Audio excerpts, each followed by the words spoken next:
Rádio Vitor. Olá, tudo bem? Daqui te fala o Vítor Hugo Mendes. Desde 2016 comecei a escrever as minhas crónicas que se tornaram muito virais e extremamente famosas. Hoje eu aproveito a ocasião para reunir um pouco daquelas que marcaram todos esses anos. A pedido de muita gente. Boa escuta e muito obrigado.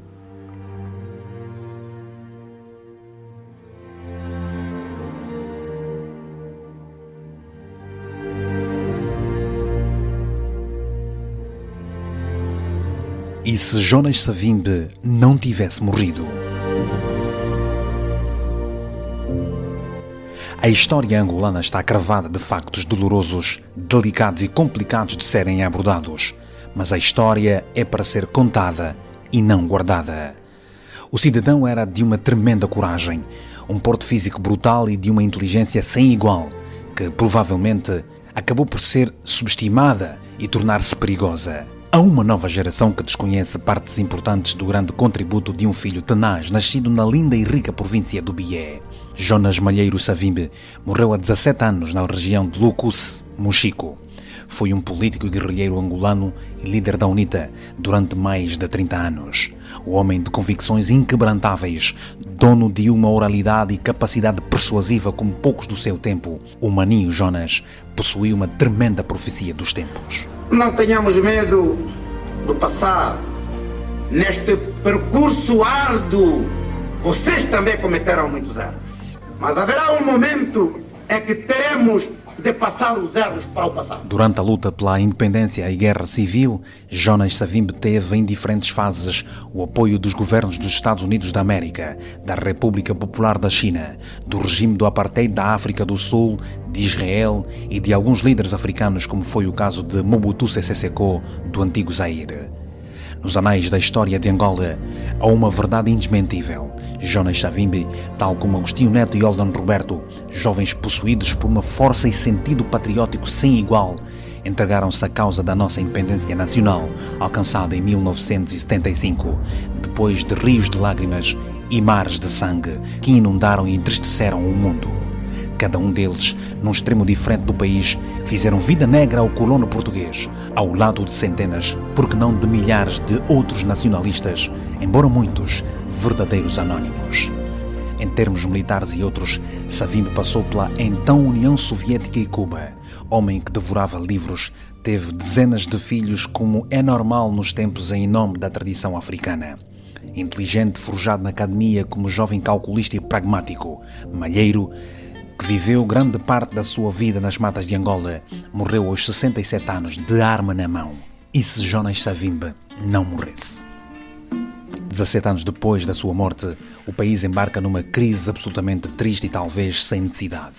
Os restos mortais e a perspectiva da realização das exéquias fúnebres do líder histórico do Galo Negro vão acontecer brevemente, mas a sua família nunca fez o seu luto. O presidente João Lourenço está a dar um exemplo de diferença na forma como se vive e se pode fazer política, depois de José Eduardo dos Santos ter perdoado os irmãos, outrora inimigos, e reintegrá-los num governo de unidade e reconciliação nacional. Hoje, a família de Savimbi reclama o seu reconhecimento como herói nacional, a par de Agostinho Neto do MPLA e Oldan Roberto da FNLA.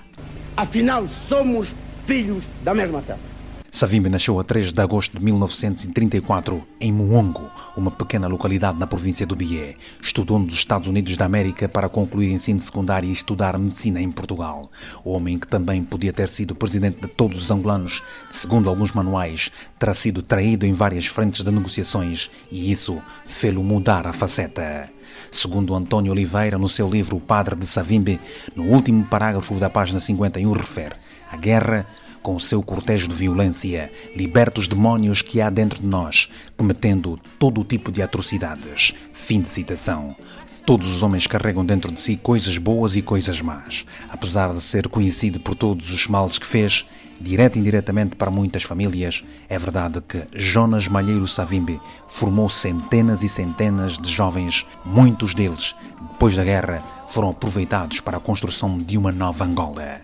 não construímos um futuro promissor sem antes resolvermos os nossos problemas emocionais, dominarmos o ego e perdoarmos-nos mutuamente.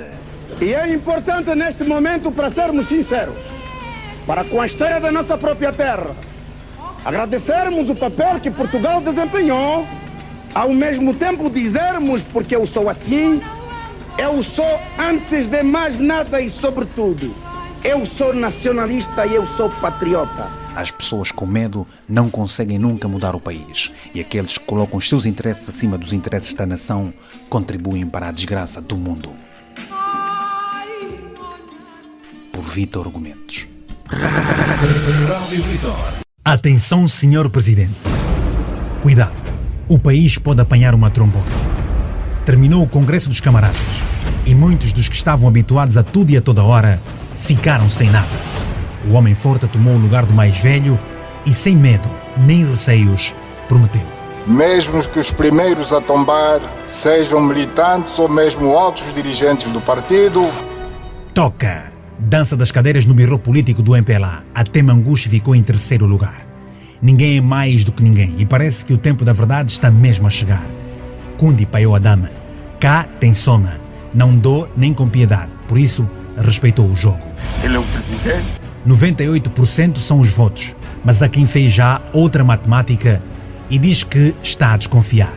Dudu comeu matete e o Ganga refere que a fratura atingiu o osso duro do partido. No Largo dos Ministérios, o embo das mulheres está a arder. Dama Luísa acelerou fundo no caminhão. O jornalista é agora a vice-presidente dos Camaradas. Os bentos estão sem cartas, nem trunfos, nem já para o Keynes. No palanco o óbito é grande. Kikwanga vem da Mabor. Sabor do BP arrasou Cabinda. Na lomba não há mais comba. Atenção, meu povo. O vento é forte. Tempestade do Lourencinho está apenas a começar. Camarada presidente, o povo está a sofrer. A internet está mais rápida. Uma mentira pode virar verdade e um discurso bonito pode cair no descrédito, caso não seja cumprido. Ao rico não deves e aos pobres não se promete 500 mil empregos. Leis há até demais.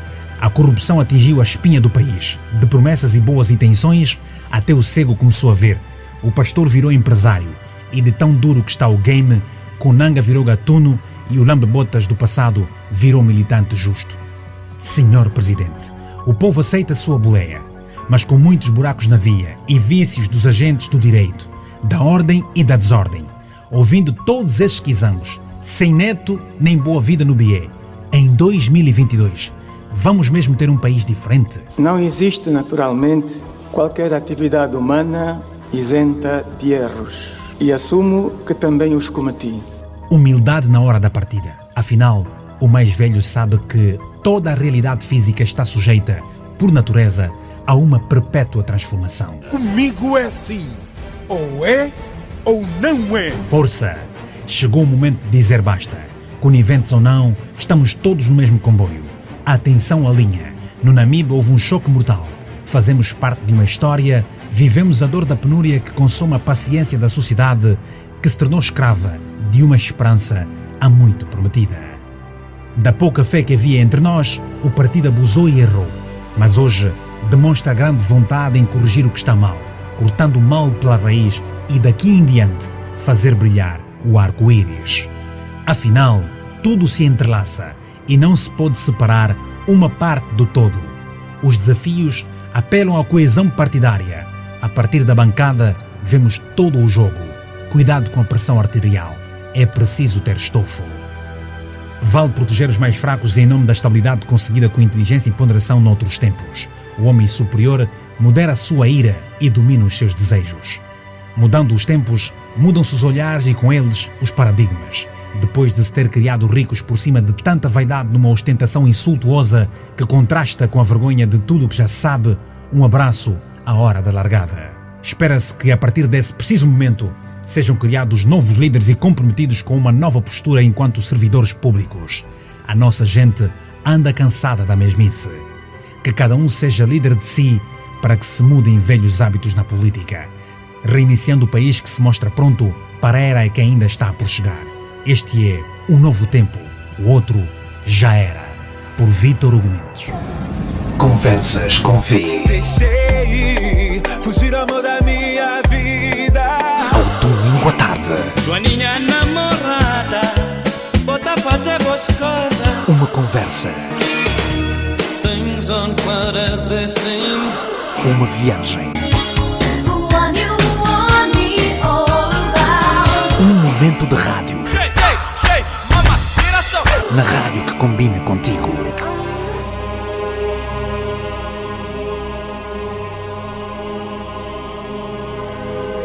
A força da Igreja na salvação da humanidade, na justiça e paz das nações. Não há qualquer dúvida que as igrejas em Angola foram e continuam a ser um parceiro forte do governo, combatendo vários problemas que graçam nessa pecadora sociedade em que os homens, embriagados pelo ter e pelo poder, esquecem-se dos mais frágeis, quer seja em tempo de guerra ou de paz. As boas ações, pequenas ou grandes, valem mais do que todas belas palavras, algumas vezes proferidas nos holofotes da fama e dos grandes palcos mundiais que descrevem tudo, menos as realidades sociais em concreto. Os metodistas, os católicos e os evangélicos, os voluntários e os amigos da verdade, há dezenas e há séculos de anos, cruzaram comunas, municípios e províncias, venceram a dor, a doença, a solidão e a pobreza material, debaixo de chuva intensa e de um sol ardente, muito para lá do desafio da evangelização, contribuíram para a educação dos povos, o crescimento e a transformação das sociedades, para o desenvolvimento da justiça, da democracia e dos direitos humanos, para o alcance da paz que a todos nos orgulha. As igrejas são parte do bem que o mundo precisa para sobreviver aos solavancos do tempo. Uma igreja de verdade compromete-se com o engrandecimento das pessoas na sua plenitude e não se faz rogada na hora que é chamada para defender as mais dolorosas causas dos mais pobres. Algumas instituições eclesiásticas e um punhado dos seus membros conseguiram, sobretudo a partir da última metade do século passado, desrespeitando ou confundindo parte da palavra semeada na Bíblia e mancharam por isso as instituições de bem, construídas com o suor milenar de muitos filhos. Os escândalos sexuais na Igreja Católica, a ostentação e a loucura do dízimo plantados pela Igreja Universal do Reino de Deus, que se misturam com outros escândalos pelo mundo, encobertos pelo tempo por cima de milhões e milhões, corromperam a alma dos mais cínicos para elevar os templos da vida. O mundo está pior se compararmos aos anteriores 50 anos no que a religiosidade diz respeito. A ganância, a inveja e tantos outros pecados também penetraram suavemente na gênese de tais instituições que se aproveitaram da desgraça espiritual desta sofredora terra, da falta de senso e sentido patriótico de muitos filhos em lugares de decisão. As seitas, dizia, cresceram que nem feijões plantados no campo do oportunismo. Qual nepotismo qualquer. O descontrole do número de empresas ou seitas por essa Angola afora. E pastores sem estudos, mas doutorados para roubar os mais pobres, doentes e desinformados, estão a criar uma insegurança nacional.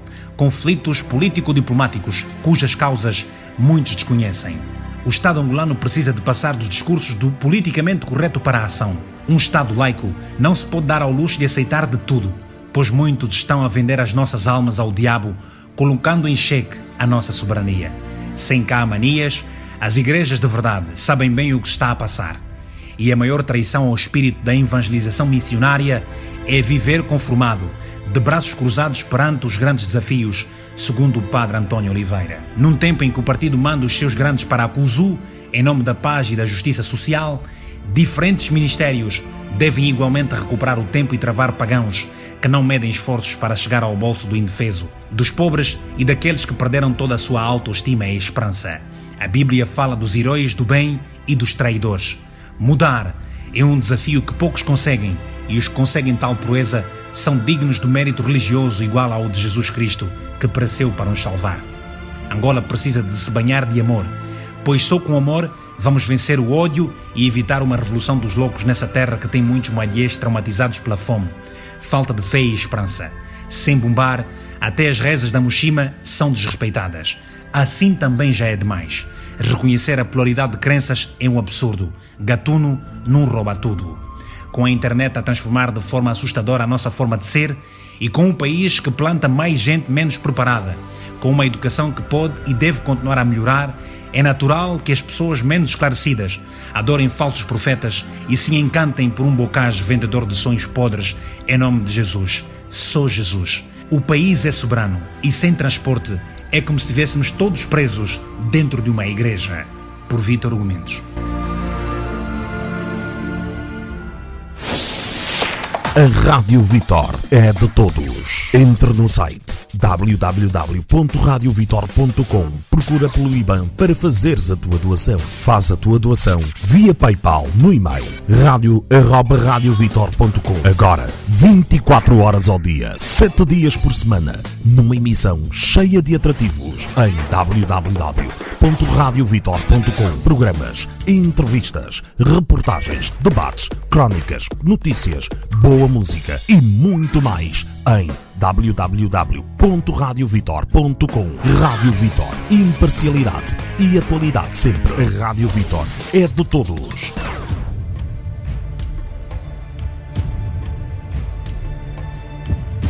O caminhão é novo e está pronto para mais um dia nas estradas. O motor é aquecido logo ao amanhecer. Fato macaco bem posto e a carga segura está completa na carroceria. Os pneus percorrem milhares de quilómetros desta Angola, com sol quente que se vê morrer no fim do dia e bem ao lado de um duta, uma cerveja fresquinha e uma garina que, no cair da noite, arrefece os desejos do camionista cansado do asfalto infeliz. O ministro fala alto e em bom tom na diversificação da economia, olhando para as pilhas de projetos bonitos que invadem o seu escritório. Orgulhoso, sem vergonha, esquece de sair do conforto da sua sala para in loco constatar a pobre realidade de muitos lugares onde se espera venham a ser edificados tais projetos. Engana o partido tirando partido da cobrança que não é feita e assim se vai o tempo perdido. Ano vem, ano vai, o hoje alimenta tudo e todos, menos o sonho do povo. Camionistas, verdadeiros heróis deste país, rasgam milhares e milhares de quilómetros de estradas buracadas num verdadeiro ato de coragem, descendo e subindo morros, arriscando as suas vidas e de milhares de passageiros. A única garantia que têm é de que, por muitos e muitos anos, não terão as estradas que vêm na televisão e que tudo aquilo que o ministro disse é mais um embuste. A qualidade que sabe é isso a que houve nos discursos famintos de sinceridade. O turista será submetido a uma cirurgia no Maria Pia, porque na estrada defecar é no capim, saltar buraco é terapia, e o ministro teima em andar em primeira classe, ao invés de galgar terreno para melhor se conhecer e justificar o investimento em nome da pátria e do desenvolvimento do país, sem cobrar micha. Potencialidades a bué e por isso Donald Trump não se cansa de xingar quem pode, tem, não faz, não deixa fazer e não escuta os conselhos dos namibianos e sul-africanos. Mesmo sem visto, nunca somos vistos nem tidos no turismo. Desenvolver uma terra sem estradas em condições, ou desferovite, como dizem aqueles que fazem da via o seu ganha-pão, é utopia. Milhares de acidentes de viação, todos os dias nos corredores de desenvolvimento de Angola, devem-se à má qualidade das estradas, mesmo aquelas que foram já reabilitadas. E disso o senhor ministro não fala. Não é preciso ser um cartógrafo nem engenheiro. Basta ser-se um camionista experiente que decora o percurso da sua viagem para dizer que muito do que se fez não respeitou os padrões lógicos e básicos de uma obra de engenharia. Nos hospitais não há sangue e nas estradas é só sangria. Buracos assassinos entre Luanda e Benguela, Ndalatando e Malange, Malange Saurimo, Saurimo Luena e por aí fora. Fora o governador que continua a ver a exploração de madeira sendo feita num verdadeiro homicídio florestal que enche o bolso de uns poucos numa vil teimosia que empobrece os solos, enriquecendo cada vez mais a alteração do clima. Tamanha impunidade. Ministro é candongueiro conivente. Vende, cobre e encobre. E só não vende o país porque para a Tuga já não pode mandar a guita. Camionistas chineses e não só transportam a madeira toda.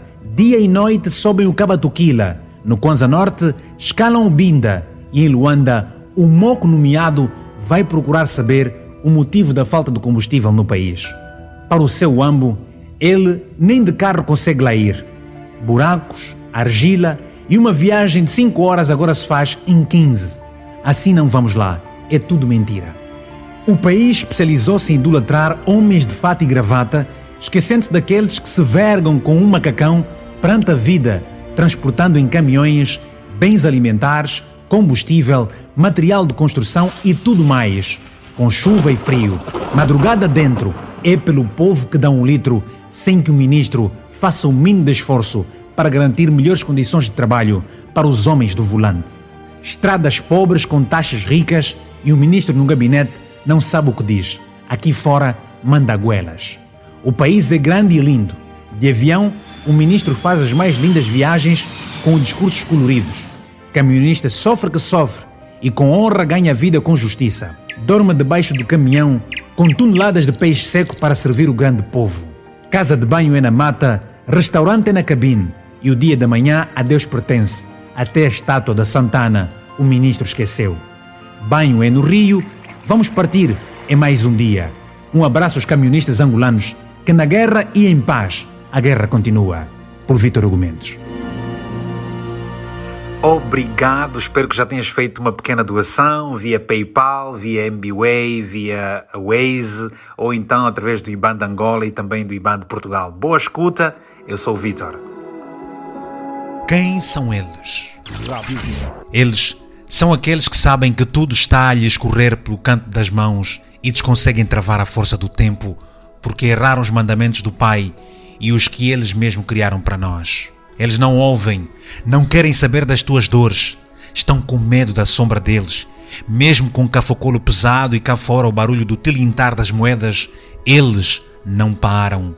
Eles são insensíveis, surdos, egocêntricos, sentem-se imortais, não aprendem com a história, não se importam com a glória nem com a honra. Para eles, é o aqui e o agora que vale, nem que volte a escorrer sangue pelas avenidas das almas da sua gente mais carenciada. Eles não ligam para as tuas lágrimas que escorrem do teu rosto de dia e de noite, como um rio numa terra que se desgasta com o povo vivendo uma impensável mágoa.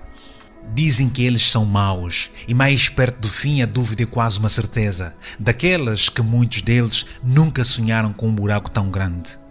Não se importam que arraste o teu rosto no chão, nem que partas os dentes com uma pedra, eles indiferente. O sorriso deles é falso, as promessas são vãs, a coragem é veloz, o medo deles é atroz, mas alguns deles são como nós. A fome para eles é nada, a saúde é filme, o amor vai para o cafrique, a rádio é conivente, TV deixou de ser da gente, jornal ninguém lê, a realidade nua e crua das redes sociais é miragem, o amigo de ontem é corno, liberdade é traidora e no auge da conveniência, sua excelência, ninguém te adora. 666, sinal da besta, central está gordo, miúdas sem verticalidade abrem as quinamas para todo o desejo fácil. Rapazes fogem das ruas sem oportunidades, dizem sim ao comitê, onde sacerdotes e profetas, ignorando o lamento do povo, deambulam agora cegos pelas ruas com as mãos sujas de sangue. O rei está preso, nem mais os idosos são respeitados. Dessa gente, a alegria fugiu do coração e no lugar da quizomba paira a tristeza. Onde ninguém diz o que pensa, nenhum camarada faz o que interessa. Eles são assim. O tempo destapa o vento. Na esquina da vida, o que se acumula é sujeira. E para dar mais raiva da cara, Miss também rouba. Aldrabão voltou a ser venerado. Médico do sanatório ficou revoltado. Estrutura bonita não tem seringa. Deputado leva cartão vermelho. Esse David é um comprado. Aquele José se acha como uma solução desse Egito. Saudade do outro tempo, quando eles fingiam ereção e o povo ignorante delirava de emoção. Não é política nem é estiga. Kiwaia se deita para mais uma. Canuco espanta fome no lixo. No tempo de Zumbique e Pacaça havia quitota, mas não era assim. Eles são assim. O Ocidente os ignora. O homem de fato da zona agora é bêbado. Passaporte caducou. Marcelo ninguém lhe viu. Joana deu tirosa. Congresso voltou. Pedra no sapato acordou. Cabeçudo está distraído. Batalha está dura. Elefante agora é cão cansado que não se farta de ladrar.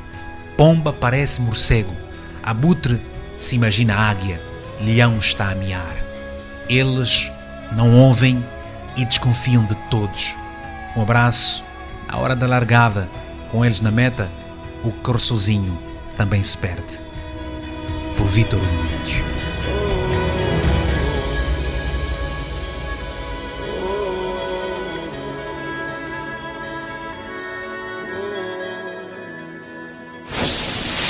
A Rádio Vitor é de todos. Entre no site www.radiovitor.com. Procura pelo IBAN para fazeres a tua doação. Faz a tua doação via PayPal no e-mail radio@radiovitor.com. Agora, 24 horas ao dia, 7 dias por semana, numa emissão cheia de atrativos em www.radiovitor.com. Programas, entrevistas, reportagens, debates, crónicas, notícias, boa música e muito mais em www.radiovitor.com. Rádio Vitor, imparcialidade e atualidade sempre. A Rádio Vitor é de todos.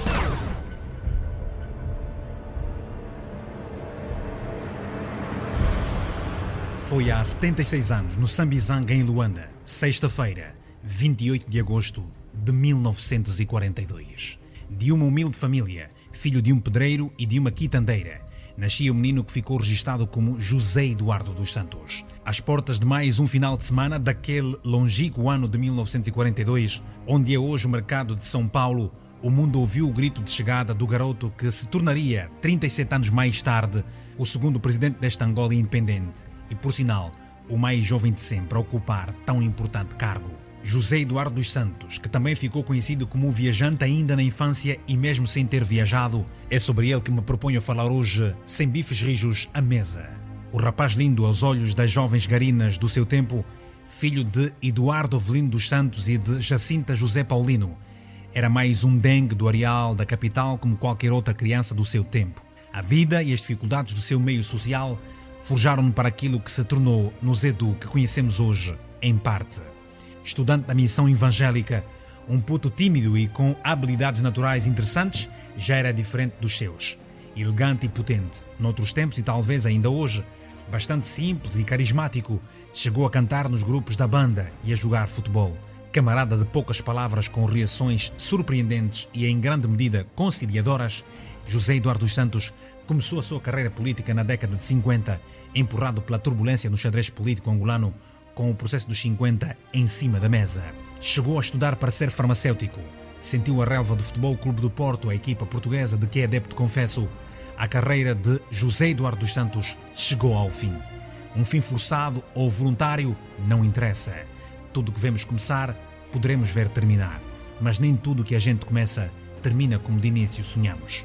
Para muitos o herói, para outros o ator principal de uma história que podia hoje ser completamente diferente.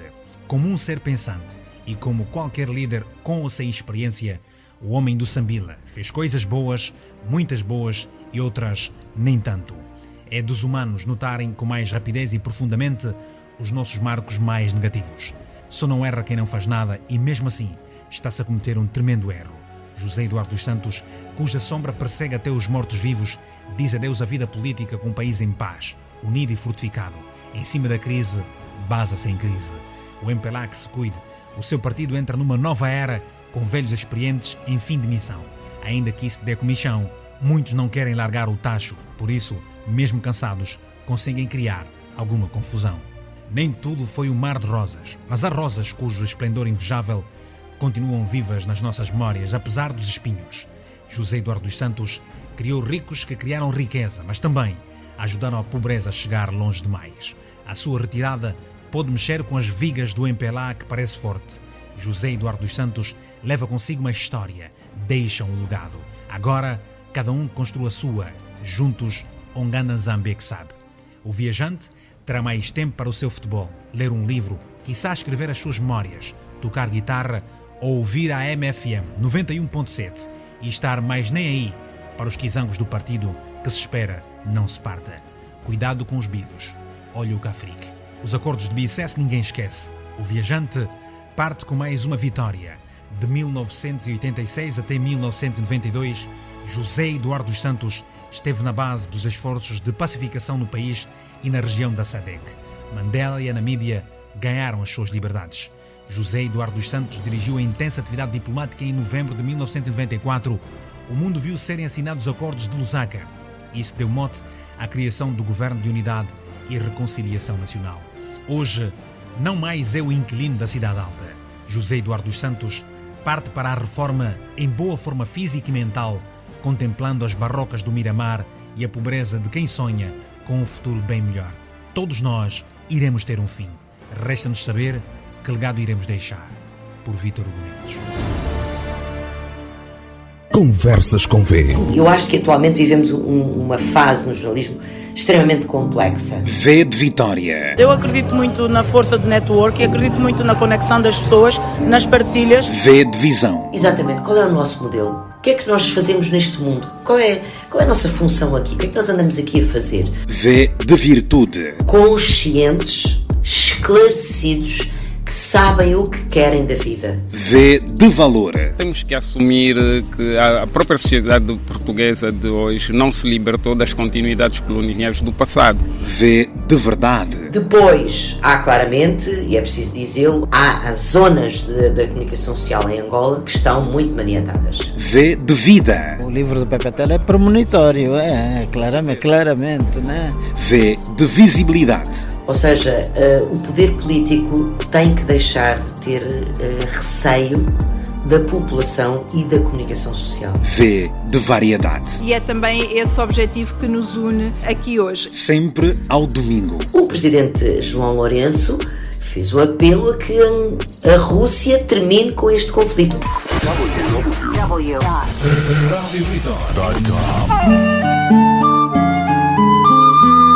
Benguela, mais do que ter praias lindas, escritores famosos, jogadores e misses, é hoje uma terra cheia de poeira. Benguela tinha tico-tico e colo-colo. Acácias rubras, o encanto de uma cidade totalmente plana, vaidosa e ousada tal qual as suas filhas, acelerada no ritmo, feito ondas do mar beijadas pelo rio Cavaco. Benguela, quem te viu e quem te vê.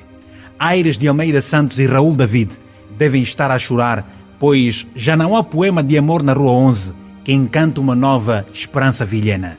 O tempo passa por esta cidade, outrora encanto de Angola. Já foste linda tipo Lisboa, menina e moça, hoje estás toda à toa. Poeira por todo lado, buracos para toda a gente, ricos sem contar, pobreza sempre a dar. No passado longo, um verdadeiro encanto. Mais recentemente, o seu jardim que se tornou milionário ante o roubo de um país distraído, sempre ao lado do mercado municipal. Heróis de Moncada, mais parece um pobre desgraçado. Coringe sempre com o melhor de si. Cangonheiros fingidos de lavadores de carro. Crianças inocentes nadando para o leito da morte. Caponte é aí ao lado. Ninguém diz nada, ninguém faz nada e o tempo passa e arrasa. Bem junto à sede do governo, a história queimou o edifício secular da cultura. Oportunismo, incidente ou uma forma de protesto? O senhor José Grilo não nos sabe dizer. Que fazer diante de tanta miséria espiritual em que o ter é visto bem melhor que o ser? Que ser humilde, que ser autêntico, que ser patriota e ser um benguelense de verdade que respeita e valoriza a sua terra. Pobre Benguela. Ainda quem se envaidece, mas tu paraste no tempo, morena. A tua restinga ainda exibe-se. A tua baía cheia de peixe seco anda farta. E mesmo com o feitiço do teu dombe, o tomate é sempre pequeno. Rui Jordão, a lenda de futebol, já não te joga. Damásio na música não mais te encanta. Leila Lopes, a tua filha internacionalmente famosa, por ti não desfila e o teu 1º de maio está a ver lorotas. Benguela, parte desta Angola banhada pelo mar e experiente em abandonar gente que conquista as suas vitórias por mérito. Aplaude a beleza, ignora o conhecimento, valoriza quem dá gasosa e na hora da verdade, do chão, levanta a poeira.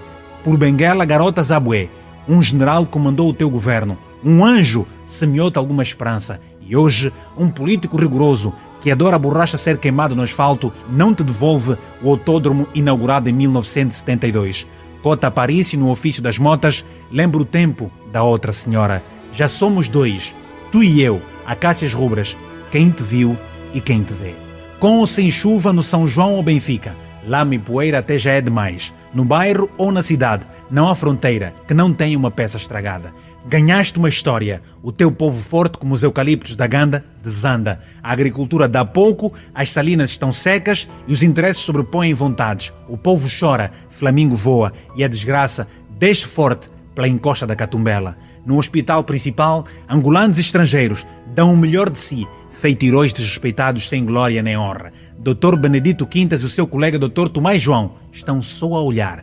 Até dói, a dor corrói, ninguém paga salários e para o paciente nem gaze nem gesso. Toma aspirina e cala a boca. Pobre Benguela, sem levantares a tua saia, a poeira chega à rua normalmente. Não precisas estar nua. Em ti a doença entrou faz tempo. Camionista está amarrado, comeste o asfalto todo, arrancaste a fonte de sustento de muita gente e agora o país sente que muitos perderam o teu amor. Gente na Canjala, o país está em paz, o Lubito cheira a novo, cimento e combustível para te encher o bolso. Pelo mar, exploração descontrolada deixa rico, sou o boss. Esta é a simples verdade escondida na caneta do soldado da paz, que se lembra do passado. Aqui não há zumbi dos palmares. Do outro lado do oceano, teus filhos procriaram-se, desenvolveram a Bahia brasileira e de ti um passado de lamentações cravadas no sinal ainda vivo que lembra a partida dos escravos. Uma Benguela empoeirada e suja que hoje merece uma outra imagem que a muitos chegou por via de um discurso viciado. Tu és Benguela, sempre Benguela, a mais viva e bela acácia que se mostra rubra na terra de Pepetela. Benguela, quem te viu e quem te vê. Por Vítor Hugo Mendes. Quando fui a Benguela eu não quis regressar. www.radiovitor.com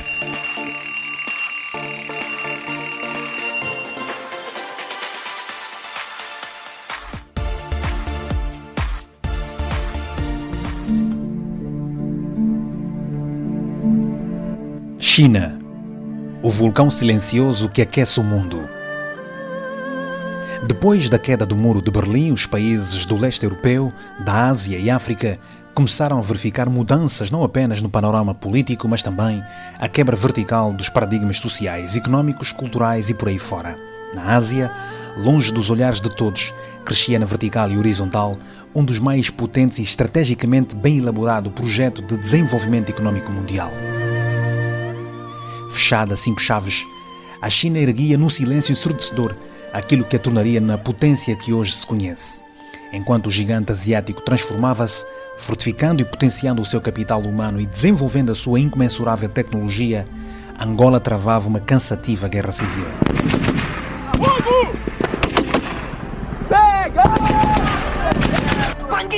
A China é atualmente o país que mais cresce no mundo e destaca-se por isso no cenário geopolítico global. É o terceiro país mais extenso do mundo e o mais populoso do globo, com 1,3 bilhões de pessoas, ou seja, o número de habitantes na China é 50 vezes superior ao de Angola. A China tem-se despontado devido ao seu modo agressivo na aplicação da política interna e externa. Uma Maria que vai com todos que lhe interessam, desde que os seus interesses estejam acima de todos. Angola está a esconder alguma verdade. Apesar do seu desenvolvimento, a China é um país conservador e, em muitos casos, radical nas suas posições. O seu potencial militar tem contribuído para o incremento da sua influência internacional, pois o país detém o maior exército do mundo.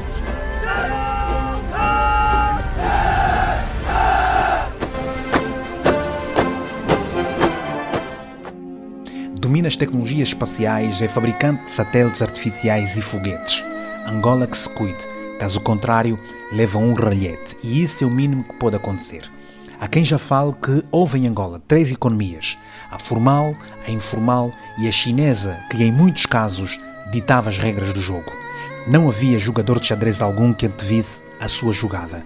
Diante desses aspectos parece claro e não há dúvidas que a China se venha a tornar na maior potência mundial. Os Estados Unidos, a Rússia e a Alemanha sabem muito bem disso. Os únicos distraídos são aqueles que, nas rolotes da banda, enganam a memória num copo de vinho, fumando uma bula, e muitos outros que a tamanha preguiça mental, mergulhada num copo de quimbombo, impede-os de ler o que não é revelado pelas redes sociais. Esta é a China, com quem Angola tem vários acordos e uma dívida tremenda, que só deverá ser paga pelas gerações dos meus filhos.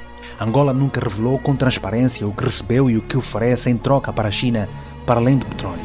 A verdade é que estamos mega dependentes do gigante asiático que, se peidar, engasgamos-nos todos com o cheiro do seu bufo, e os únicos que se vão salvar serão os da PID. Humilde como se parece, a China defende os seus interesses sem piedade e não exige tanto, nem se intromete, ao que se sabe, nos assuntos internos dos países. Depois de não ter recebido como se esperava o apoio da comunidade internacional para sua reconstrução, Angola viu na China o parceiro certo que lhe abriu os cofres com os olhos meio fechados.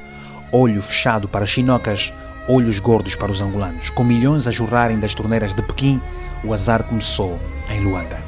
Angola vacilou e deu brecha para a corrupção que sufocou até o papagaio, que não teve brechas de dizer que as obras que nos enchiam de orgulho eram, afinal, descartáveis. Tão descartáveis e talvez irresponsáveis foram todos os atos que até o novo aeroporto terá de ser redesenhado, segundo a imprensa angolana. Uma vez mais, calados e serenos, ninguém vem explicar as razões dessa decisão, nem quem são os culpados e as consequências que recairão sobre eles. A China impôs-se perante Angola, a África e o mundo. Agora está a tirar proveito das reformas económicas que começou a implementar em 1978. 41 anos depois, tornou-se no maior exportador e o terceiro maior importador de mercadorias do planeta. Reduziu a sua taxa de pobreza de 53% em 1981 para 8% em 2001. A constância e a poupança devem aplicar-se como um princípio geral. A simplicidade é uma virtude. Angola e alguns angolanos perderam-se numa arrogância feroz que nos deixa a todos, hoje, diante de tanto assassinato do erário público, sem voz. Angola encheu-se completamente do dinheiro chinês e de chineses, mas não aproveitou a sua verdadeira inteligência. A China faz-se forte, o Kwanza peleja, a Ásia revigora o seu oxigênio. Enquanto isso, o bloco e a casa não se entendem. Por Vítor Hugo Mendes.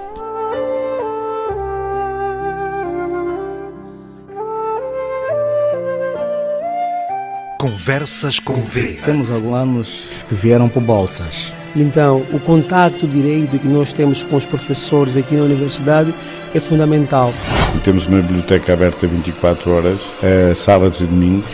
Foi algo que conquistei cá. Eu em Angola fiz o meu médio no Macarenco, depois estava a fazer engenharia Universitária Agostinho Neto. Conversas com V. Olha, era um bangão no verdadeiro sentido da palavra. Estiloso mesmo, a banga fucula em pessoa. Eu estava a tentar fazer o meu serviço, dar a conhecer o espaço cultural da Casa de Angola, porque é o coração de Angola bater em Portugal. Desde a tua última visita, a comunidade angolana mudou muito. Epa! Mundo, novidades, entrevistas, música, reportagem.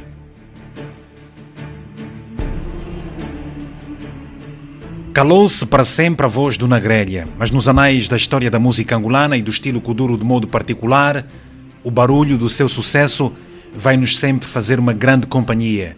Michael Jackson que o diga. Quem me sustentou a vida toda é Zedu, agora falo como com esse senhor. Gelson Caio Manuel Mendes, Nagrelha, um dos mais irreverentes e conhecido cantor de kuduro, género de música e dança angolana, com a maior legião de fãs de sempre no seu país e não só, partiu aos 36 anos de idade. O Estado-Maior do Kuduro tentou travar, mas não resistiu a uma prolongada doença. Nagrelha dos Lamba, ícone do Sambizanga, artista ousado, dono de um grande carisma e com a maior capacidade persuasiva de todos os tempos dentro do Kuduro, parava miúdos e graúdos. Juntou-se a Zedu na sua última morada no dia 18 de novembro de 2022. Silêncio em Luanda, luto em Angola. Até a imprensa internacional fala da morte do nosso Estado-Maior do Kuduro. Sim, senhor, tá gozando. Nagrelha atacava e contra-atacava com sabedoria e mesmo sem uma formação académica como muitos, praticamente graças ao sistema ponto e vírgula, Caio Mendes carregava valores de uma humilde educação familiar e foi pela arte. A música o salvou das confusões dos guetos da banda e a sua latona tornou-se, talvez, no seu mais forte pilar para sustentar com garra os píncaros da fama trazidos pelo Kuduro de Tony Amado e Sebem. Eu sei que todos os dias que eu acordo falam mal de mim. E enquanto eu estiver em vida, falam mal de mim. Mas sabe o que é que me orgulha? É que falam mal de mim. Já não há fumo para inalar, há lágrimas. rios de lágrimas na esfera cultural angolana para chorar, há dor na alma das famílias que nutriam pelo artista um amor profundo, há um vazio no coração dos fãs de todos os sexos, classes e idades. Há um lamento que nos paralisa pela partida de um artista profundo que vivia intensamente a vida, agora interrompida para sempre.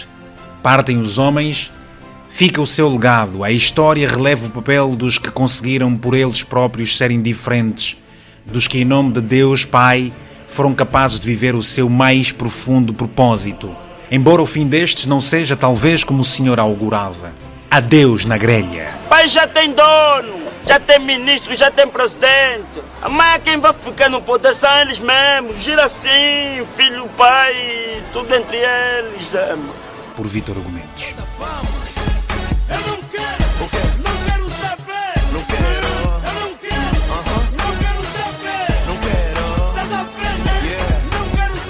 Conversas com V, um programa de rádio feito com muito amor.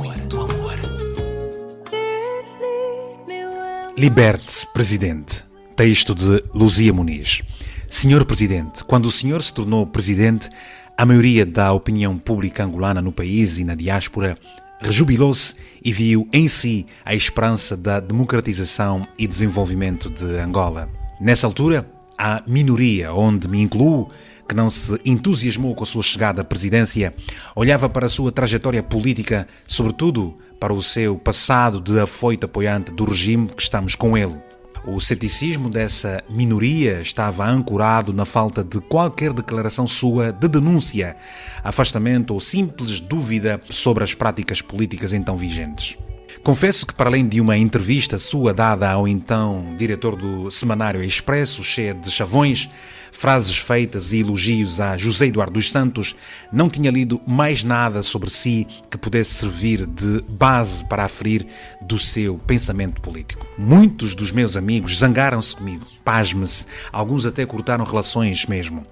Viraram minimigos, dizendo que se até a oposição o apoiava, quem era eu para pôr em causa as suas credenciais de democrata? As hipóteses que se colocavam sobre o seu silêncio em relação a algumas atrocidades variavam entre taticismo e chantagem de que pudesse ser vítima, mas mesmo assim era difícil compreender como é que alguém que não se indignou com assassinatos como os de Camuling e Caçule, a prisão dos 15+2 revus, o assassinato de zungueiras na via pública, pudesse ser democrata.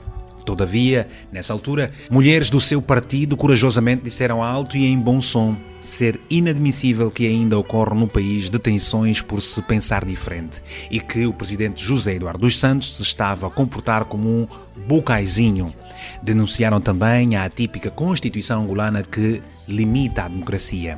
Depois, vimos-lo viajar em luxuosos aviões, com renda de milhões diários, tirar da cartola projetos de construção de bairros para ministros trabalharem, clínicas para dentes executivos, enquanto a miséria graçava no país e se esquecia que o mais importante é resolver os problemas do povo.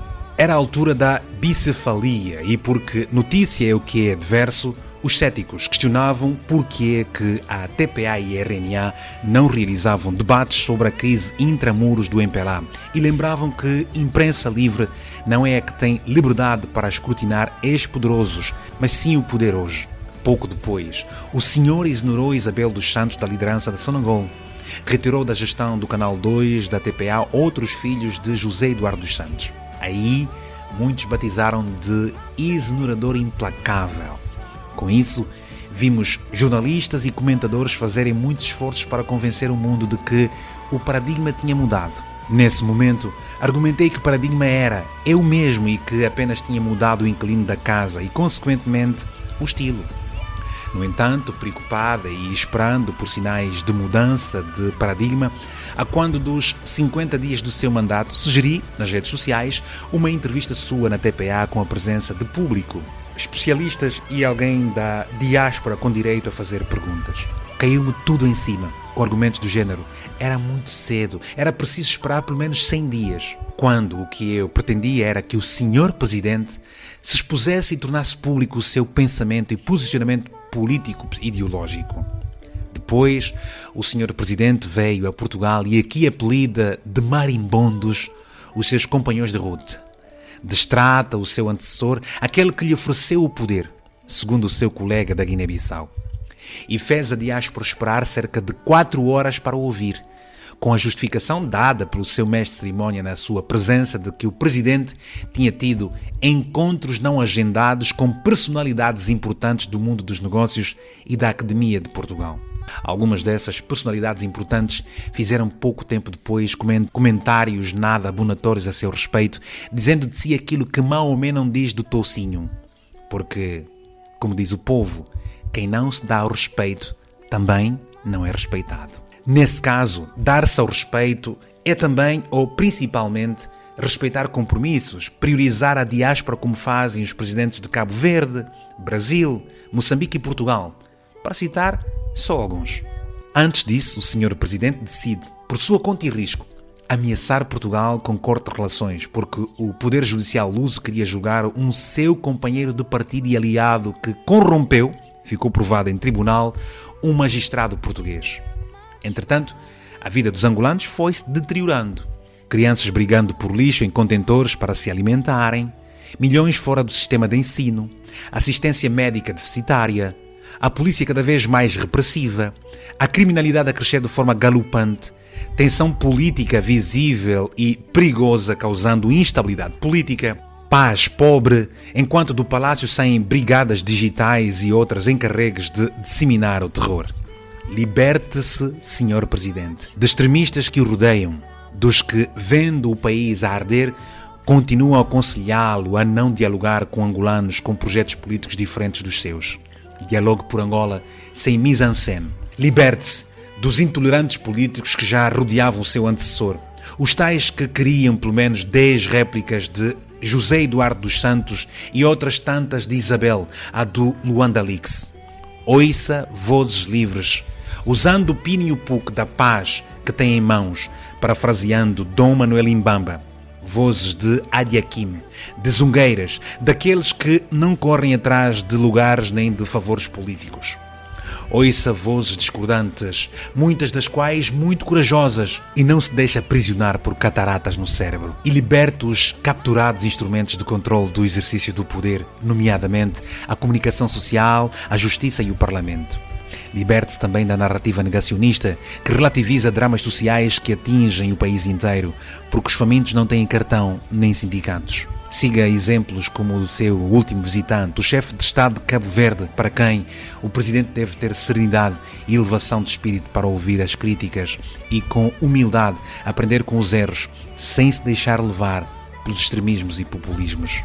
Liberta a linguagem política, afastando-se das inverdades, assumindo os erros e os acertos, porque a propaganda é efêmera e o legado é perpétuo. Liberte-se ainda dos antigos bajus, aqueles que já o eram antes da sua chegada ao palácio, dos neo-bajus que, ostracizados por dos Santos, surgem hoje na pole position da bajulação, à espera de figurarem em listas de deputados, de um lugar no governo ou outras instituições de Estado, em busca de benesses materiais e patrimoniais que a bajulação proporciona. Ademais, liberta a polícia e as forças armadas, tornando-as verdadeiramente republicanas para cumprirem cabalmente as suas funções de garante da segurança pública, da lei e da ordem e da defesa da soberania nacional. Liberte-se de braços esquerdos, direitos ou ambidestros, cuja reputação é chacota nos corredores do poder e na mídia mundiais, pelo seu envolvimento em falcatruas e atos de corrupção. Liberte-se com urgência do medo de partilhar o poder, fazer cumprir a Constituição com a realização de eleições autárquicas e descentralização do poder. Liberta a imagem do país criada por oportunistas que nas embaixadas fazem da perseguição a personalidades da diáspora a sua principal ação. Eu própria tenho sido uma das visadas. Imagine, Presidente, até ensaiaram pedir a ilegalização de uma ONG que lidero. Faça da transparência, regra e da opacidade na gestão da coisa pública o inimigo número 1, dando passos para a despartidarização da função pública. Mas, Presidente, não se esqueça de pôr ordem no seu partido. Trabalhe pelo país e avise os seus camaradas que devem colocar a pátria à frente do partido, a paz à frente de suas efêmeras glórias.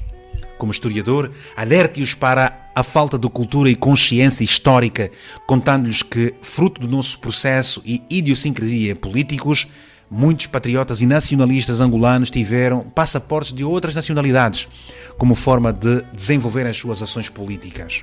Diga-lhes, por exemplo, que Agostinho Neto teve passaportes marroquino e congolês, e etc.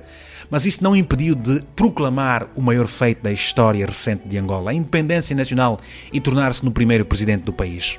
Salve o país, conjugando o mais belo verbo do humanismo, dialogar, mesmo que isso signifique desagradar a alguns membros do seu partido.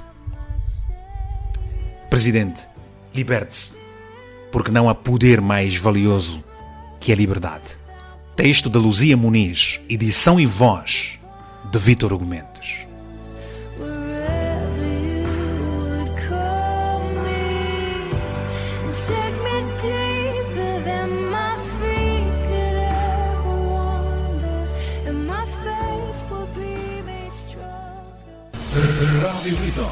Quando 3 líderes políticos, entre os quais o líder da oposição, se unem para adotar uma posição comum sobre a situação do país, e esse acontecimento não é noticiado pelos média públicos de grande alcance nacional, significa que o país vive numa silenciocracia. Em silenciocracia, o P mais importante não é o P de pátria, patriotismo, profissionalismo, é o de poder, sempre e cada vez mais absoluto, com o controlo da informação como parte da estratégia política, visando a domesticação e adormecimento da sociedade. Em silenciocracia, os meios de comunicação social públicos são sequestrados e usados para chacotear, atacar, perseguir e caluniar ativistas, oposição política e todos aqueles que não aliem pelo diapasão dos silenciadores dentro e fora do país. Esses média transmitem apenas a narrativa autorizada pelo detentor do poder, anulando pensamento, opiniões diferentes e classificando, tal como os silenciocratas, de falta de patriotismo e inimigos da pátria ao serviço de interesses estrangeiros, quem pensa diferente. Para crescer e prosperar, a silenciocracia elege o acéfalo e fanático que defende a sua narrativa e o seu regime como cidadão exemplar. A falta de debate e de crítica conduz à atrofia da sociedade, que passa a viver permanentemente com o perigo de uma história única, na expressão de Chimamanda Ngozi Adichie, intelectual nigeriana diaspórica. Se o regime democrático é, por excelência, o da palavra, da prestação de contas, do escrutínio e da negociação, em silenciocracia, a opacidade é regra, assim como a mordaça aos opositores, críticos, ativistas e comunicadores, para com isso fazer afirmar o pensamento único e vender a ideia de país e de regime das mil maravilhas.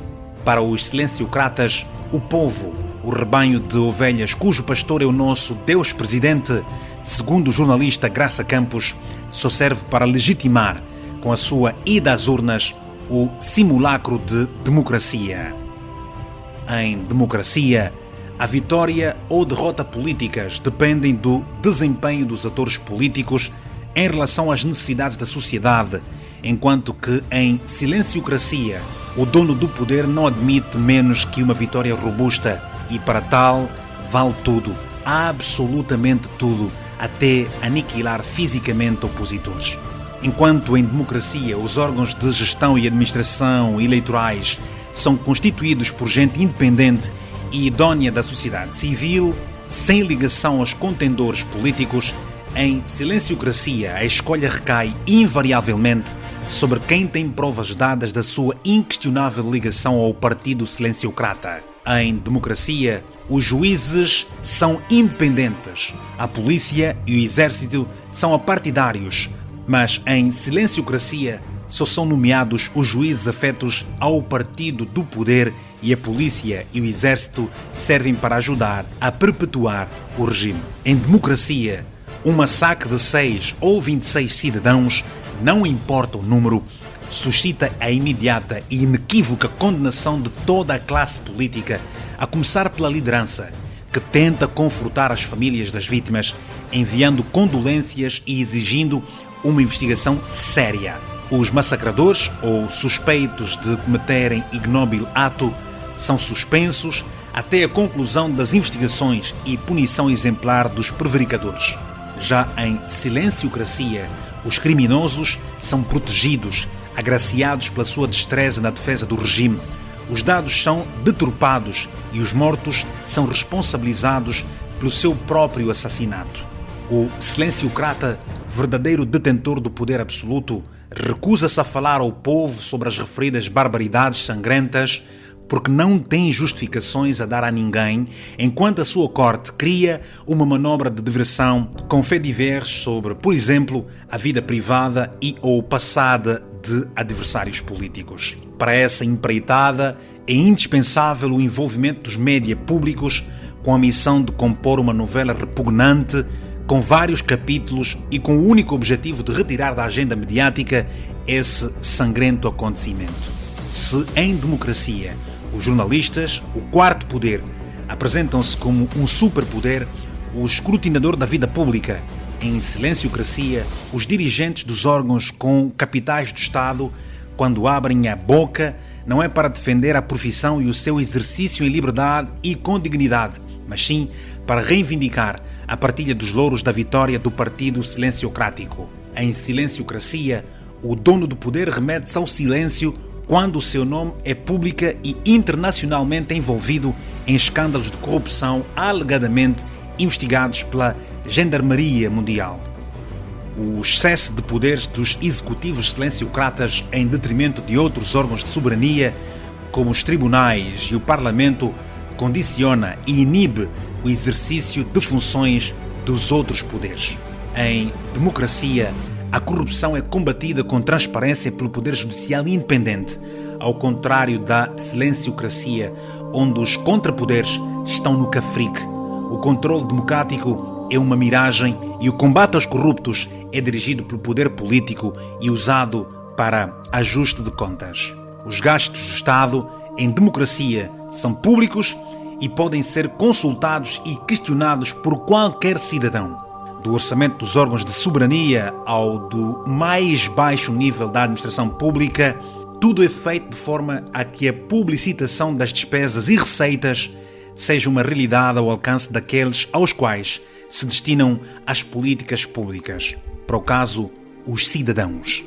Em silenciocracia, os sacos azuis permanentes permitem subornar políticos, diplomatas, artistas, intelectuais, jornalistas e ativistas nacionais e estrangeiros que ajudam no branqueamento da imagem do silenciocrata e a sua corte. Neste processo, transformam antigas vítimas da repressão e da opressão em afoitos apoiantes da silenciocracia, em troca de benefícios pecuniários e materiais ou de um estatuto social.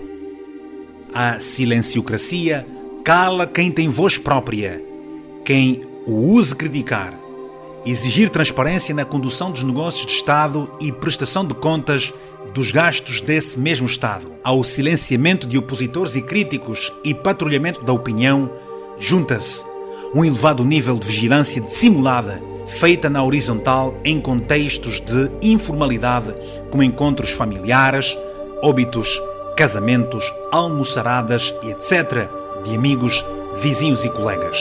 Ávida de apoio e reconhecimento externo, sobretudo de regimes democráticos, para caucionar o seu simulacro de democracia, a silenciocracia, se necessário for, orienta a comunicação social a trucar, manipular declarações de diplomatas e políticos de democracias, na vã tentativa de buscar aprovação, validação do regime e seus atos.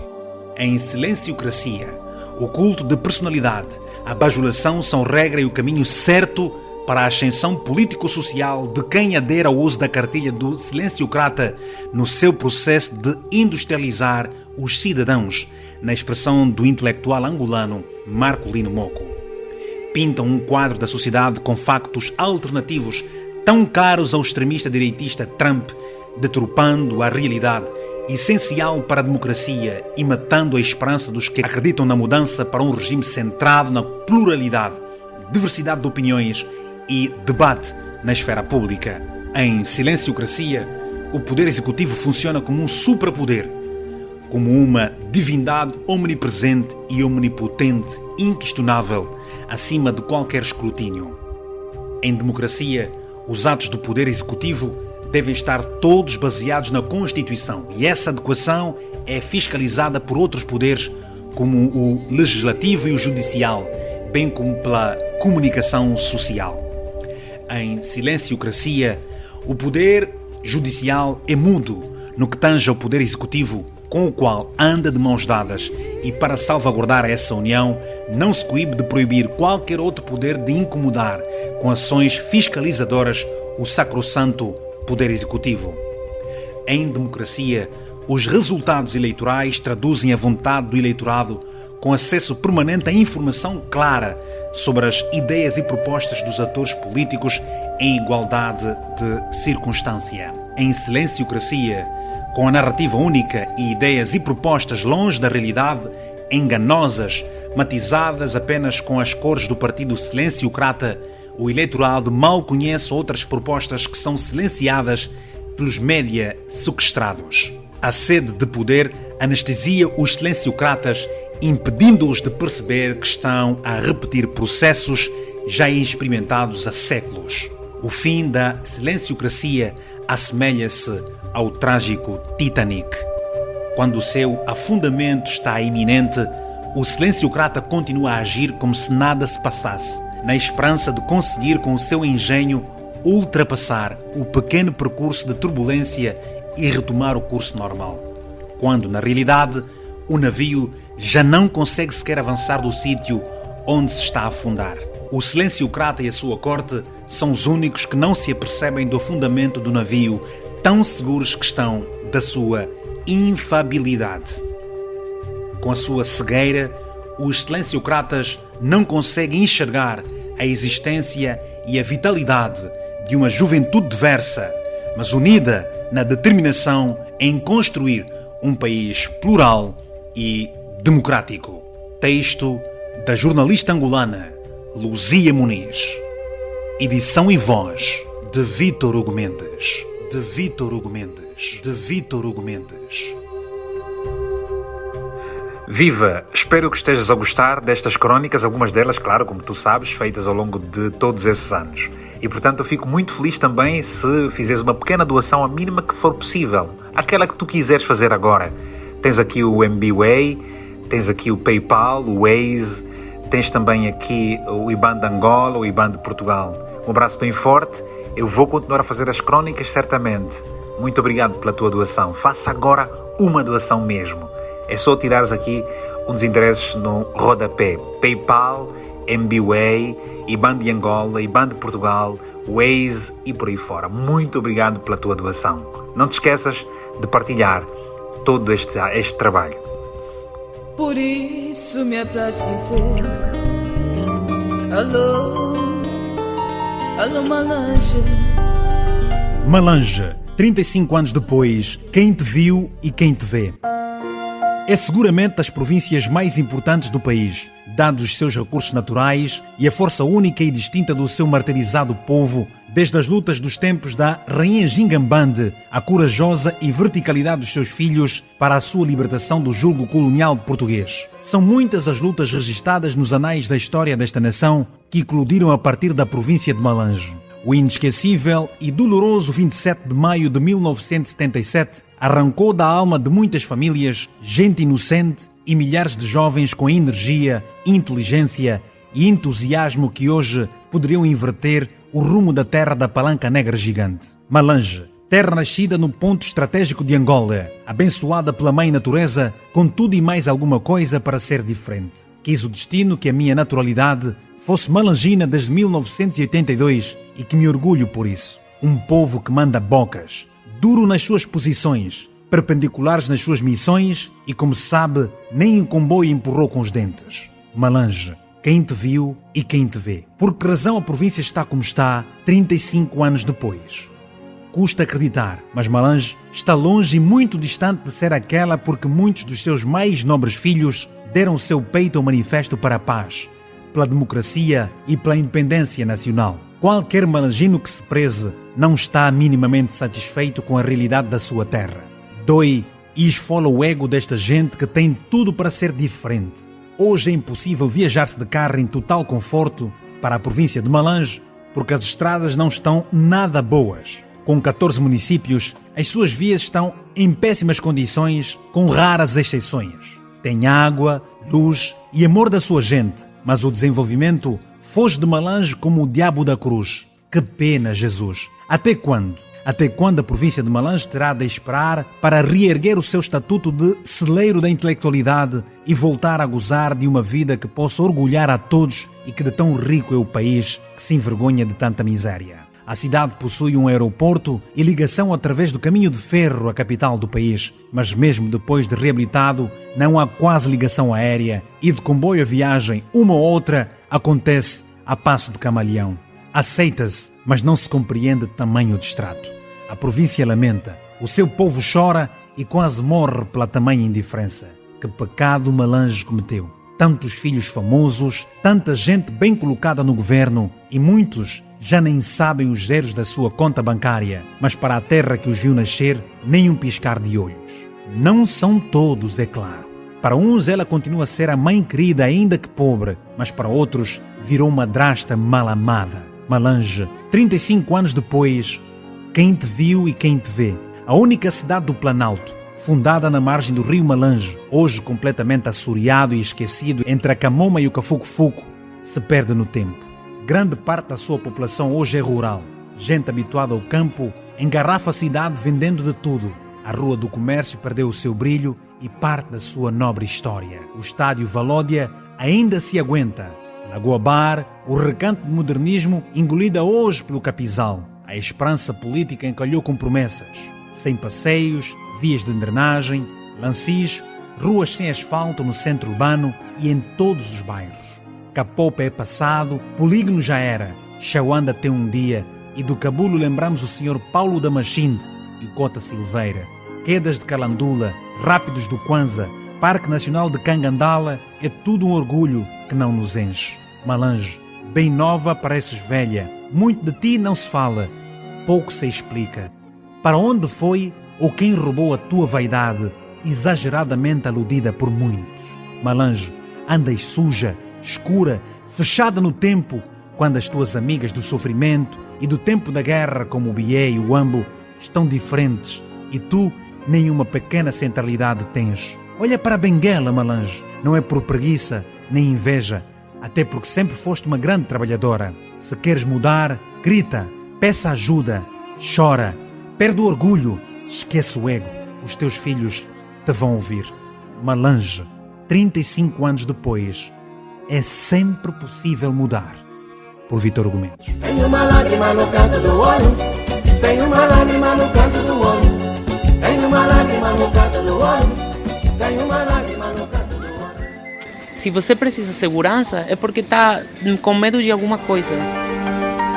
Naquele tempo, tu vinhas de noite à procura de amor.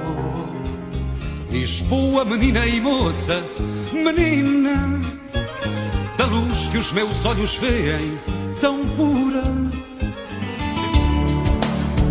Então, se você está com medo, você não pode ser a melhor versão de si próprio.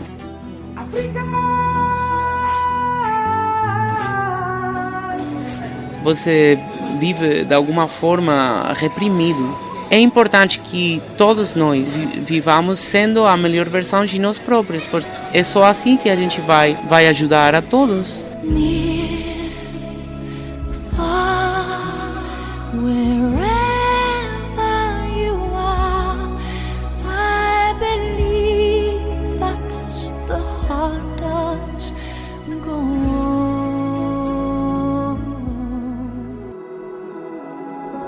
Quem são eles?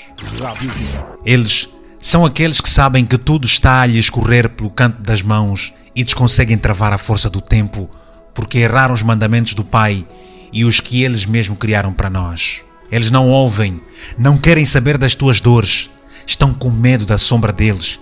Mesmo com o cafocolo pesado e cá fora o barulho do tilintar das moedas, eles não param.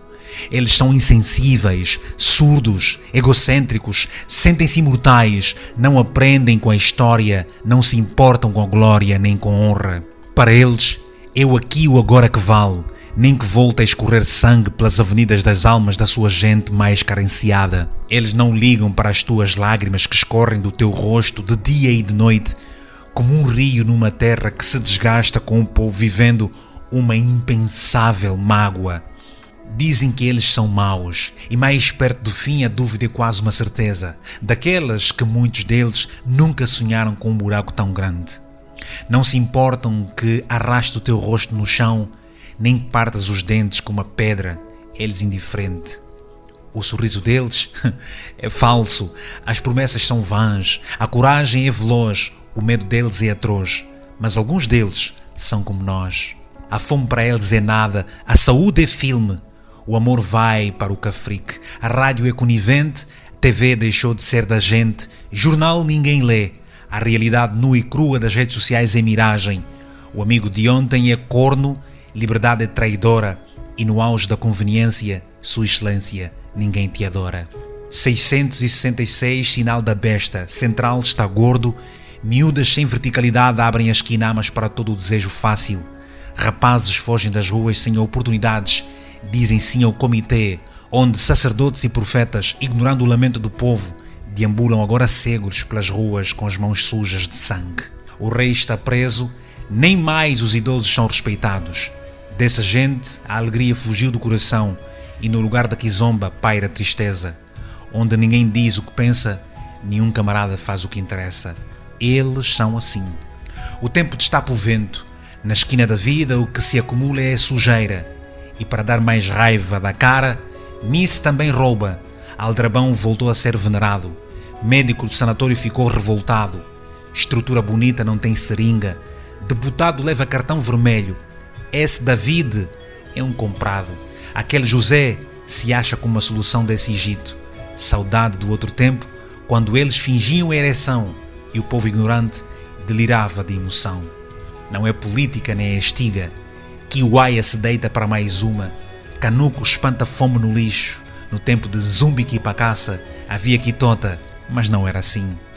Eles são assim. O Ocidente os ignora. O homem de fato da zona agora é bêbado. Passaporte caducou. Marcelo ninguém lhe viu. Joana deu tirosa. Congresso voltou. Pedra no sapato acordou. Cabeçudo está distraído. Batalha está dura. Elefante agora é cão cansado que não se farta de ladrar. Pomba parece morcego. Abutre se imagina águia. Leão está a miar. Eles não ouvem e desconfiam de todos. Um abraço à hora da largada. Com eles na meta, o que corre sozinho também se perde. Por Vítor Mendes.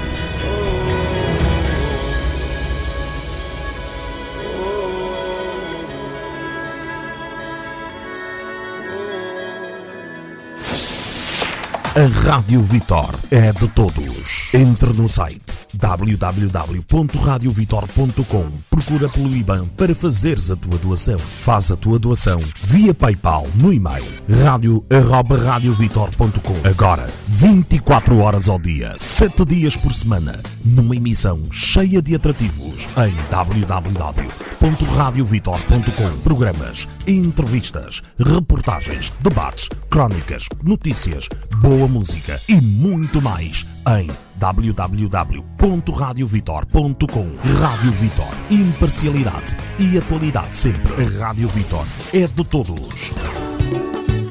Nasceu atleta na província do Bengo, em Angola, no dia 5 de setembro de 1942. Os ventos sopravam com fibra, a natureza previa uma alma cheia de arte, amor, capacidade resiliente e filosofia num estilo próprio. Ainda bem que eu fui desportista, né? Bonga é nosso, é de todos o angolano que é a maior referência da música africana em Portugal. Há 50 anos, pisando palcos do mundo todo, partilhando o som que alegra o esqueleto da gente. Derivado dos corrumbas, das frutas de vontade, das mariquinhas e etc, etc. Enfim.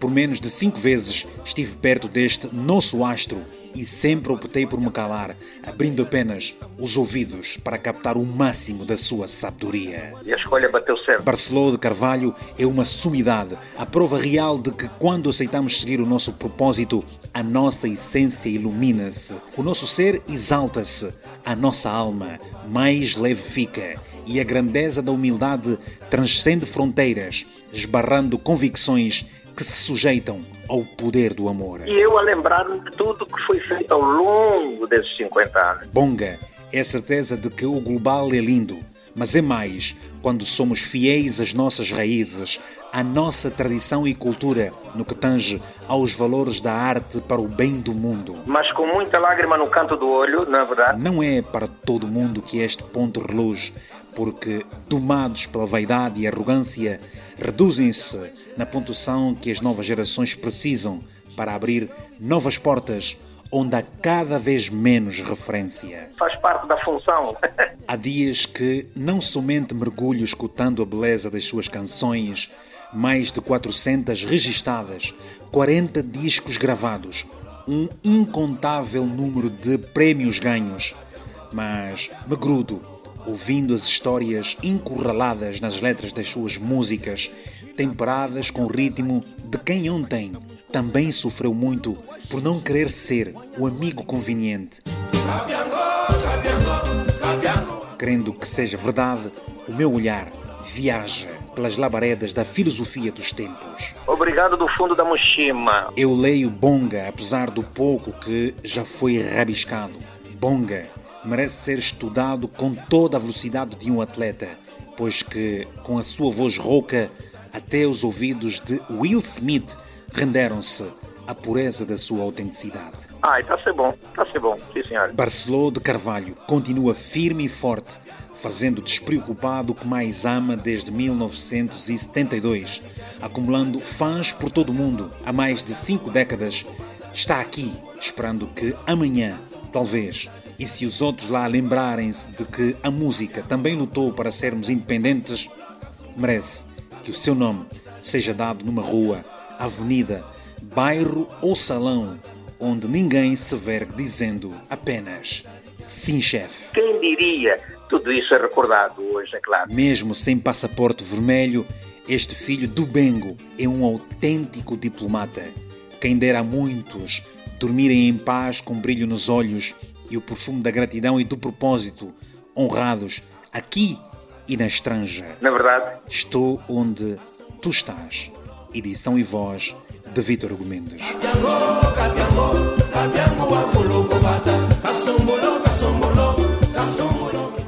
Palavra de honra. Um congresso com ou sem 3 M's. Em tempo de guerra, a verdade é tão preciosa que deve ser guarnecida por uma escolta de mentiras. De entre o seu inesgotável testemunho político, essa frase proferida por Winston Churchill durante a Segunda Guerra Mundial rapidamente se tornou célebre. Estava-se em guerra e era preciso, com a escolta de mentiras, enganar os nazis. Também já vivemos em guerra e, por isso, temos perfeita noção da crueldade das mentiras e da sua capacidade de corroer a história. Há quase 20 anos que, felizmente, vivemos em paz, mas a escolta de mentiras do tempo da guerra, em vez de ter sido sepultada com as suas ossadas, está agora a ser substituída por uma nova e mais perigosa escolta de medos. Chamam-lhe a escolta dos silêncios construtivos, guarnecida por uma escalada de assombrações políticas a que não escapam atores de todos os quadrantes políticos e sociais. Ministros, políticos e parlamentares do regime e da oposição, juízes, professores universitários, médicos, jornalistas e altos funcionários públicos vão a reuniões com o peito cheio de ar, mas, uma vez lá dentro, facilmente se deixam sequestrar por um medo aparentemente invisível. Nas reuniões da cúpula dos partidos, nas sessões do Conselho de Ministros ou no Parlamento, a maioria deles tende a comportar-se como seres embalsamados, que preferem enterrar a cabeça na areia. Compreendo-os. Quem por lá se tem habituado a estar protegido pela couraça da impunidade, nunca mais quer deixar de sentir o cheiro de majestático reino. Basta ver como aqueles que, depois de apanhados com a mão na massa e corridos do governo, se apressam a refugiar-se no Parlamento. Basta ver como os bois da oposição também se degladiam, não para fortalecer os seus partidos, mas para abocanhar uma senha que lhes permita, igualmente, apanhar um lugar no Parlamento e, consequentemente, usufruir de privilegiado estatuto. Quem por lá, por decreto de nomeação, tenha provado o chupa-chupa, também nunca mais quer deixar de o saborear. É por isso que, embrenhados em jogos de sombras, são inúmeros aqueles que, comodamente instalados na poltrona do poder, se apressam a julgar-se cidadãos de primeira classe. Seria bom que assim não fosse, mas sempre foi assim. Foi neste ambiente de hipocrisia popular que, ao longo de décadas, as elites dos nossos principais partidos se apresentaram aos seus congressos. Habituaram-se a pensar a reboque de unanimismos. Habituaram-se a cultivar a militância partidária, vergados a lideranças que têm tendência para se ver ao espelho como incontestáveis. Habituaram-se a encaixotar nas urnas uma única candidatura ao posto supremo dos seus partidos. Fora sempre assim com Jonas Savimbi, mas também com José Eduardo dos Santos. Não deveria ser assim com João Lourenço. Mas, prisioneira de anacrónica herança, a adulação que acompanha o trajeto dos novos líderes partidários é tanta e tão oportunista que, no ativo, a maioria dos seus seguidores, recusando atribuir-lhes fraquezas, só se vêem neles virtudes. É certo que, em matéria de candidaturas múltiplas, mal ou bem, a UNITA pôs fim a um velho tabu e impôs um corte radical com uma tradição histórica de raiz antidemocrática. Mas, apesar de a UNITA ter protagonizado uma saudável ruptura com o passado, ainda é cedo para concluir que este partido já representa um projeto acabado de democracia. Não, ainda não representa. Para lá, há, na verdade, ainda um longo caminho a percorrer para que a UNITA possa libertar-se completamente dos velhos fantasmas de Moangai e se possa impor na sociedade sem ressentimentos. Em sentido oposto, repetindo o sumário dos congressos anteriores, receio que, no congresso que o MPLA vai realizar na próxima semana, não venhamos já estar novamente diante de uma tribo disposta a acoitar o prolongamento da velha acefalia leninista. Por lá, continua a pairar no ar, à esquerda e à direita, o medo da própria sombra. Temo por isso que se venha a reproduzir a imagem descrita por Mia Couto no poema Raízes do Orvalho. Em defesa da dignidade democrática do próprio MPLA, seria bom que, no próximo congresso, os membros desta tribo não voltassem a apresentar-se de cócoras, como se as sílabas lhes queimassem os lábios. Não tenho, porém, a certeza de que isso venha a suceder. Porquê?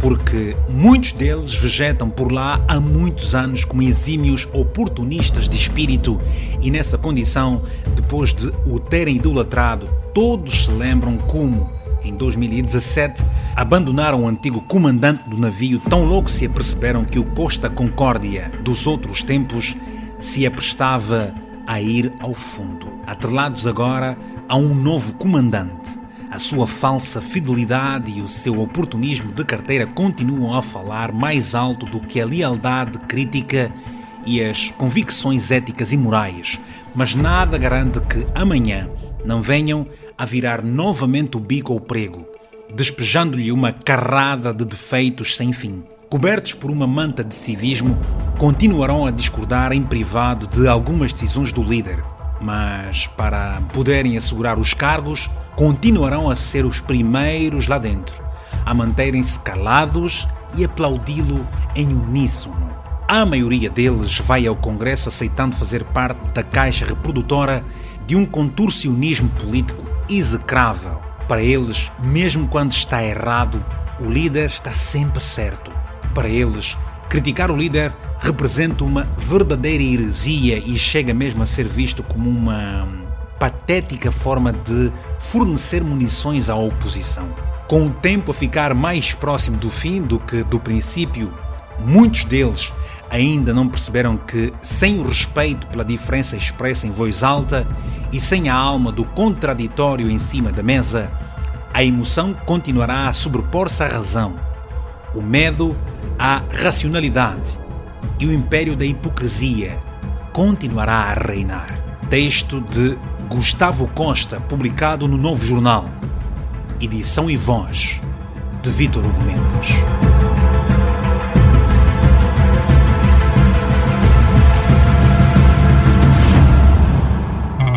Conversas com Vítor. Podíamos ser mais bem aproveitados. Com Vítor Hugo Mendes. É preciso fazer uma diferenciação entre patriotismo e política. Conversas com Vítor. Para ti, Vítor Hugo Mendes, partilho desta dimensão de pensamento que você tem. Conversas com V. Onde tu estás?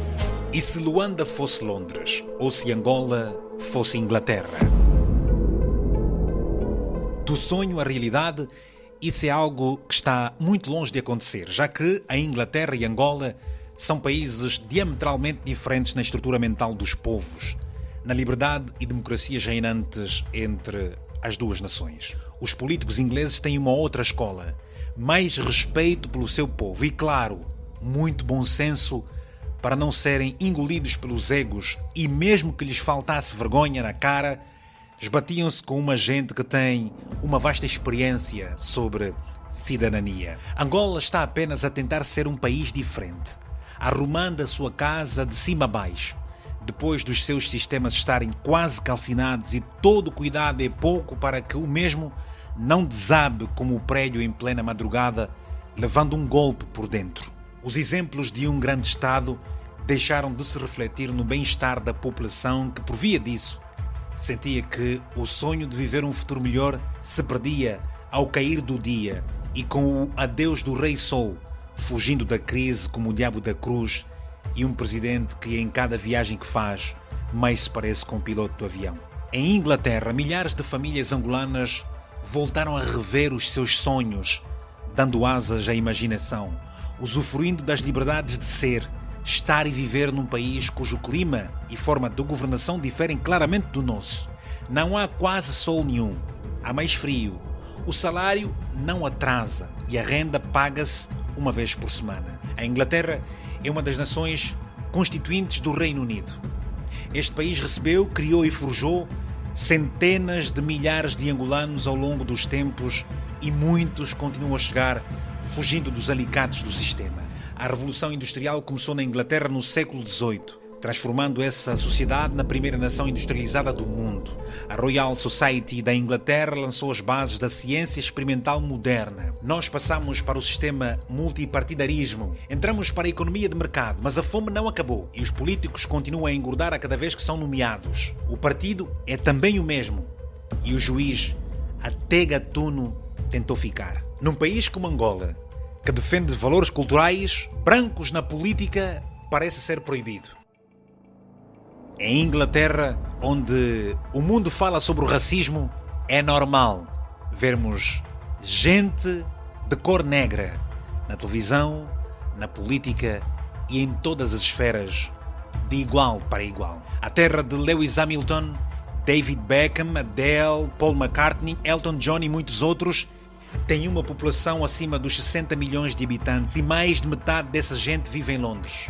A cidade de Londres é um dos principais centros comerciais e de negócios do planeta ao lado de Nova York e Tóquio. Angola continua a perder terreno, tem medo de ousar ou porque os conflitos de interesse falam mais quimbundo do que português, daí que muitos não se entendam.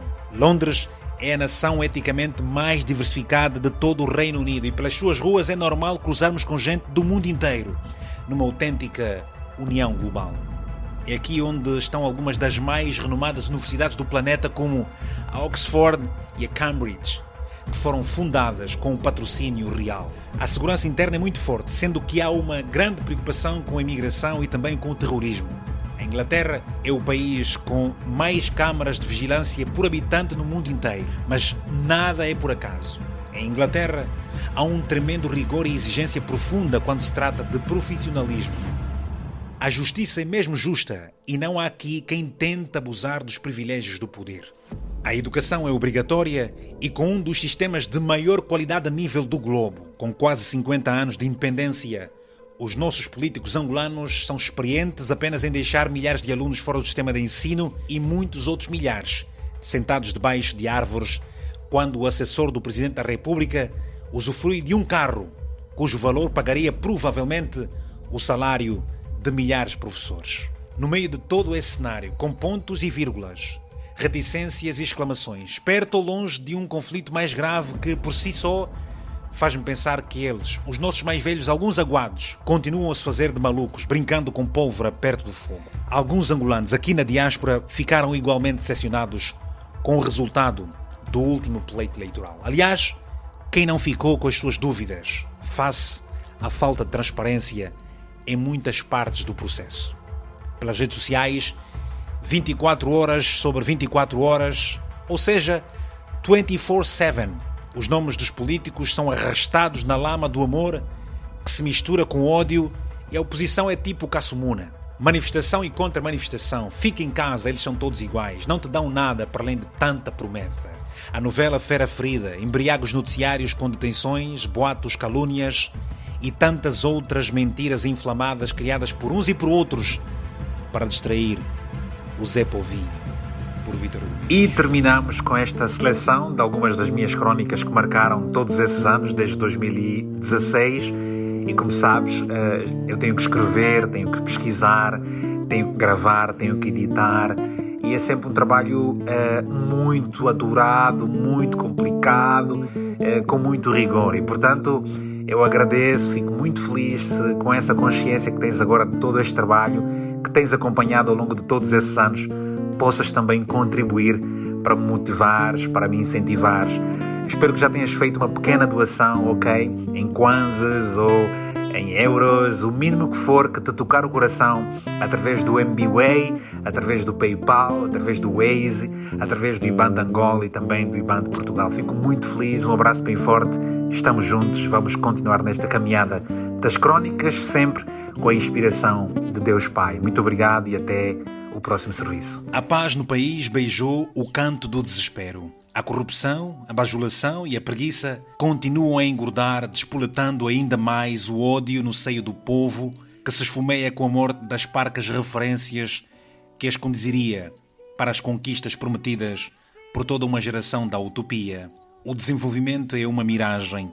A luta pelo poder prevalece como o maior desafio dos insensatos que pregam uma verdade sem escrúpulos porque lhes falta os óculos graduados para verem a realidade atroz, insuportável para o pacato cidadão. Os que lutaram para a paz ontem são os mesmos que mais falam dela agora por saberem que não há lei para a verdade e que a verdade verdadeira começa a ser descoberta e trazida a público. Já não é possível suportar tanta mentira ao longo de tanto tempo.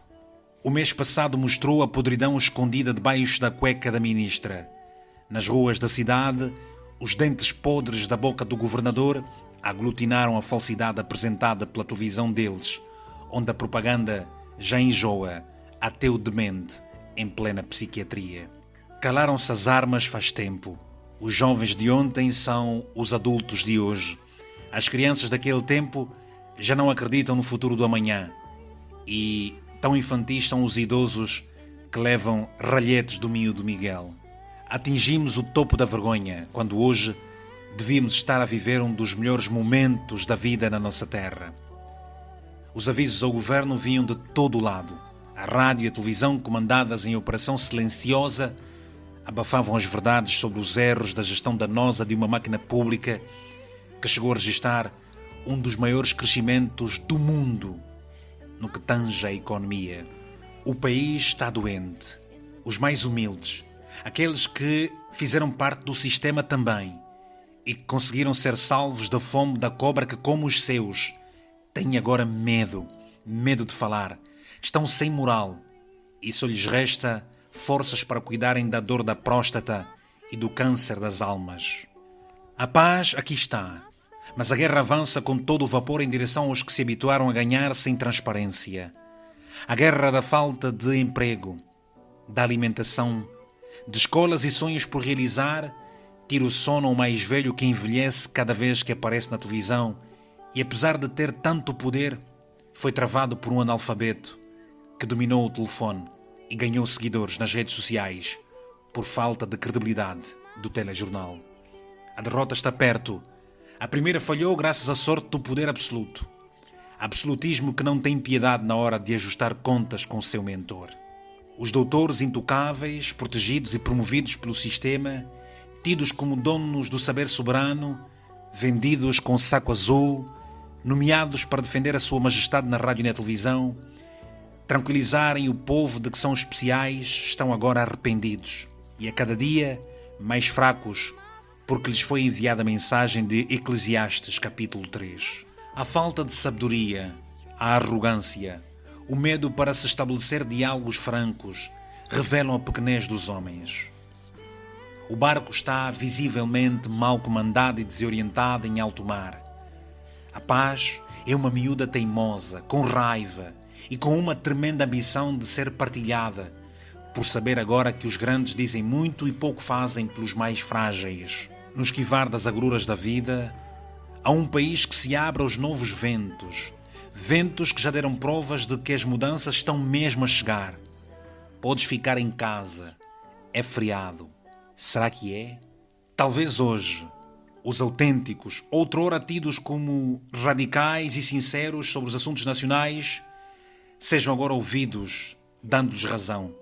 Hoje é tarde. Mas esses são poucos, se comparados aos que estão perto do outro lá. Se antes a culpa era a guerra, de quem é a culpa agora?